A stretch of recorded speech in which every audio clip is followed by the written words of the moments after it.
सोसल्यास अनंत यातना, तरीही तू डगमगली नाहीस. श्वासात श्वास असेपर्यंत जगली तू होऊन सर्वांची माई. चिंधीची सिंधू झाली, सिंधूची सिंधू माई. नदीसारखी अविरत वाहिलीस, समुद्रास ओलांडून जाई. अशी तू माऊली आमची, अशी तू आमची आई. कष्ट सहन करुनी सारे ध्येय तिचे निश्चिती. तिच्या कणखर प्रयत्नांपुढे ईश्वरही नतमस्तक होई. अनाथांची आई झालीस, मायेचे पांघरुण घाली. चितेवरी शिजवून भाकरी, चौथ्या वर्गाचे शिक्षण घे.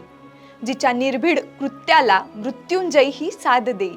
ध्येय तिचे अनंत, अनंत तीच आमची माई. जिजवला स्वतःचा देह, झाली अनाथांची वटवृक्षाची सावली. सिंधुताई सपकाळ या मातेची कहाणी कुणालाही थक्क करणारी आहे.